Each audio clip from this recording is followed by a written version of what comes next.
Nous vous invitons à vous abonner si ce n'est pas encore fait, à activer la cloche pour être au courant de nos prochaines vidéos, à nous suivre sur nos réseaux Facebook et Instagram adventiste.mq.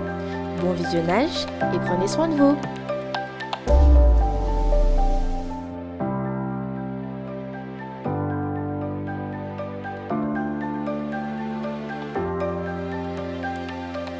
Merci de nous rejoindre à cette semaine de réveil de la gestion chrétienne de la vie.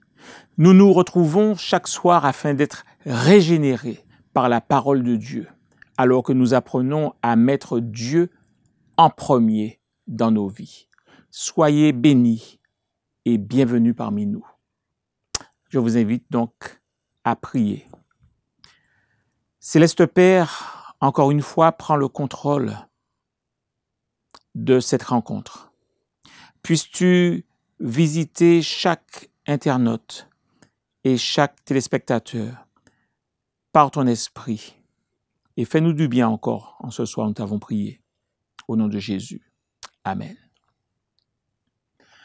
Le docteur Landless, Peter Landless, nous raconte qu'au début de sa pratique médicale, il venait juste de faire venir au monde par césarienne une fille en bonne santé à l'hôpital local. Après cela, il fut de retour dans son cabinet, occupé à voir des patients, lorsque le téléphone sonna et que la voix au bout du fil bouleversa sa quiétude. « La patiente saigne, dit l'infirmière. Venez immédiatement. » Diverses causes et de cas de scénarios affluèrent dans son esprit presque aussi vite que la vitesse à laquelle il retournait à l'hôpital. Le bureau de mission était situé dans un cadre rural et il n'y avait pas de banque de sang. Qu'allait-il faire? Et alors qu'il se précipitait à l'hôpital, il se rappela que son groupe sanguin était le même que celui de sa patiente mourante. Et même s'ils étaient peu disposés à le faire, Dr. Landless demanda au personnel de prélever un demi-litre de son sang, qu'ils ont transfusé dans le corps pâle et choqué de cette femme. L'hémorragie s'arrêta et bientôt la patiente alla mieux.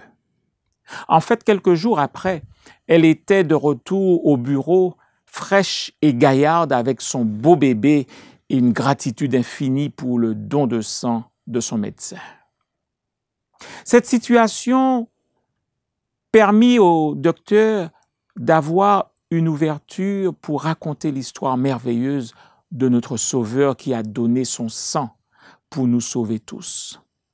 Alors qu'il regardait les grands yeux bruns brillants de larmes de gratitude, il comprit plus clairement qu'avant que nous appartenons doublement à Christ, d'abord par la création et puis par la rédemption par son sang. Ou comme l'écrit Paul dans 1 Corinthiens chapitre 6, versets 19 et 20, « Vous ne vous appartenez pas à vous-même, rendez donc gloire à Dieu dans votre corps. » Oui, Paul nous exhorte de tout faire pour la gloire de Dieu. Et dans 1 Corinthiens 10, verset 31, il dit ceci, « Ainsi donc, que vous mangiez, que vous buviez, ou que vous fassiez quoi que ce soit, faites tout pour la gloire de Dieu. » Mais pas seulement ce que nous mangeons ou buvons. À au moins 3 occasions, Paul fait allusion au corps humain comme étant le temple de Dieu. Et son esprit habite ce temple. Tous nos comportements, nos attitudes, incluant nos habitudes de santé, devraient honorer Dieu parce que nous sommes rachetés à un prix, au prix de son sang. Dieu a démontré son intérêt pour la santé de son peuple dès la création. Il a créé un environnement magnifique pour pouvoir au bien-être de ses créatures. Il a donné un régime nutritif, de l'air frais, de l'eau pure et l'occasion de faire des exercices alors que nos parents s'occupaient du jardin. Il se souciait de la santé spirituelle d'Adam et d'Ève et marchait avec eux et leur parlait dans la fraîcheur du soir. Dès le commencement, la spiritualité et la santé étaient entrelacées. La terre avait surgi des mains du Créateur, prête à devenir la maison des créatures de son plan. Et même après la chute, après le déluge et la captivité, Dieu a démontré son intérêt pour son peuple en lui donnant des directives précises concernant la santé.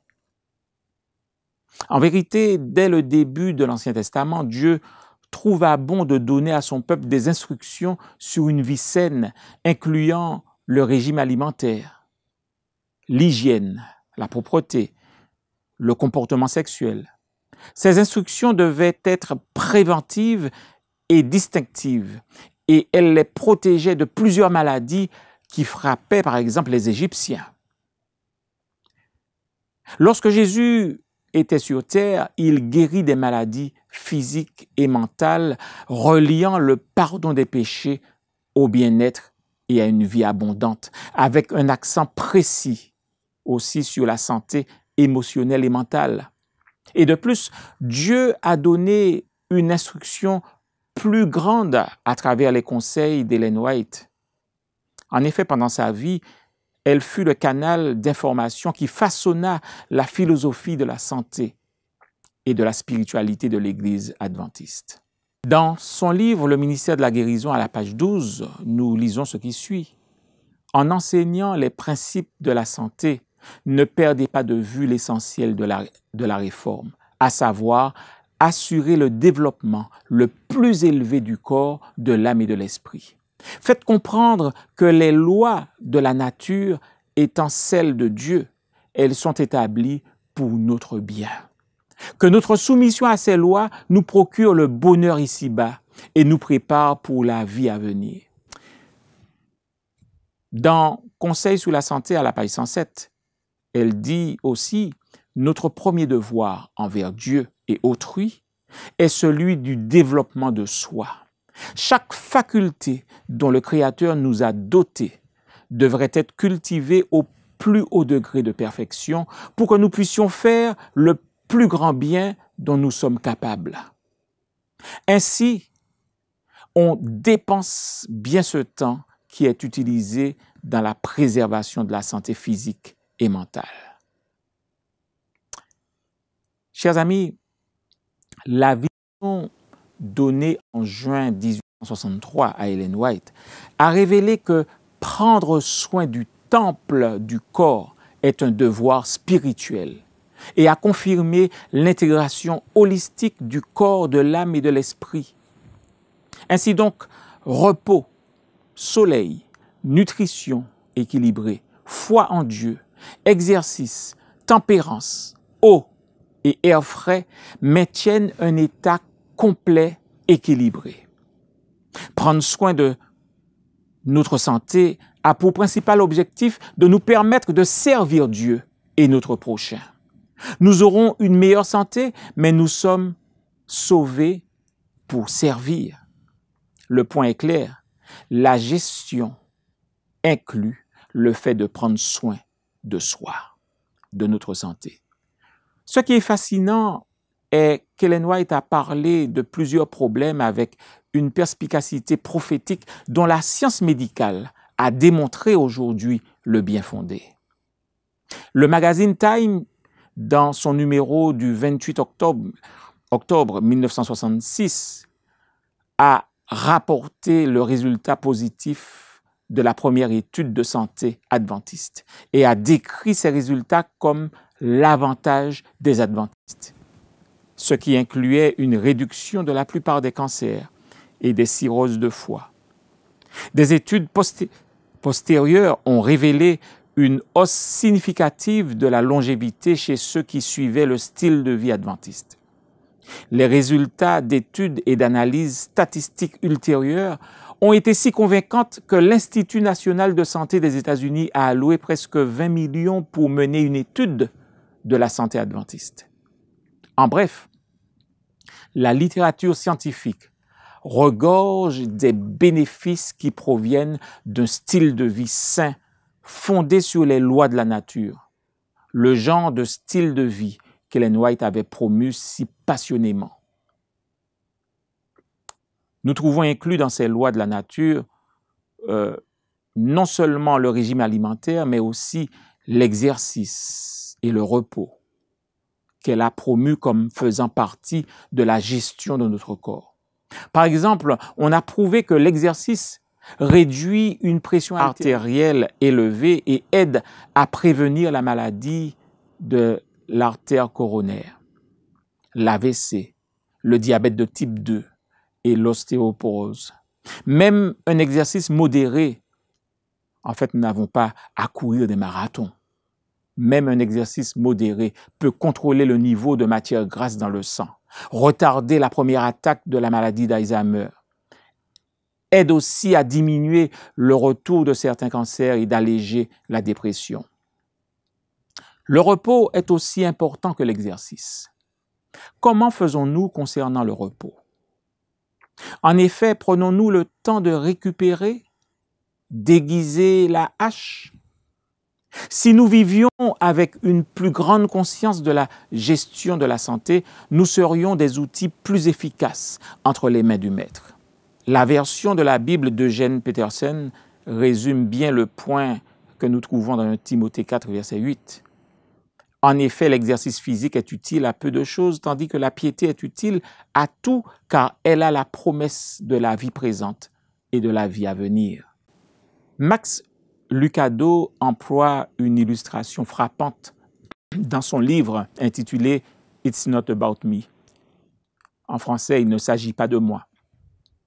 Il décrit 2 scénarios cauchemardesques de gardiens de maison qui ont été employés et qui doivent s'occuper de votre maison en votre absence. Le premier redécore totalement différemment de vos goûts la maison en évoquant la raison suivante que la maison devrait exprimer précisément les goûts du gardien. Face à cela, votre réponse immédiate serait « mais ce n'est pas votre maison ». La deuxième situation est une situation où la décoration n'est pas en cause, mais c'est la négligence. La vaisselle n'a jamais été lavée, les ordures n'ont jamais été enlevées et les lits n'ont jamais été faits. Pour quelle raison? Oh, c'était un arrangement temporaire. Tous les deux, ces 2 gardiens ont commis la même erreur. Ils ont agi comme si le logement leur appartenait et qu'ils pouvaient en disposer à leur guise. Comment ont-ils pu agir ainsi? Comment pouvons-nous, nous qui avons été achetés à un si grand prix, agir si souvent comme si nous n'appartenions qu'à nous-mêmes? Le temple de notre corps appartient à Dieu. Et nous devons donc, en tant que gardiens de la maison, être des intendants fidèles et attentifs de ce qui nous a été confié.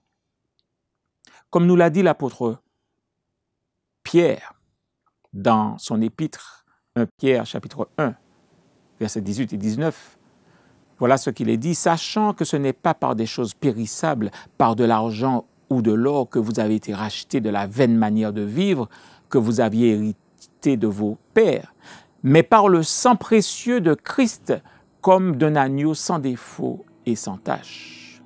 Oui, vous avez été achetés à un certain prix, pas avec de l'argent ni avec de l'or, mais avec le sang du Christ. Il est temps. Il est temps de vivre comme tel et être de bons intendants de notre santé est un moyen puissant de le faire. Que le Seigneur nous aide à non seulement prendre de nouvelles résolutions en ce qui concerne notre santé, mais qu'il nous accorde la volonté de persévérer dans les habitudes saines qui permettront à son esprit de résider dans ce temple que représente notre corps pour être en bénédiction aux autres. Que le Seigneur nous vienne en aide. Amen. Pour aller plus loin, comment la pensée que Dieu vous a racheté à un grand prix affecte-t-elle la façon dont vous traitez votre corps dans votre vie quotidienne? Pouvez-vous identifier quelques-unes des instructions d'Ellen White sur la santé et l'alimentation qui se sont avérées correctes par la science moderne? Quelle est l'importance de la discipline dans votre vie chrétienne? Ma promesse pour aujourd'hui: établir une nouvelle habitude saine pour mieux servir le Seigneur avec mon esprit.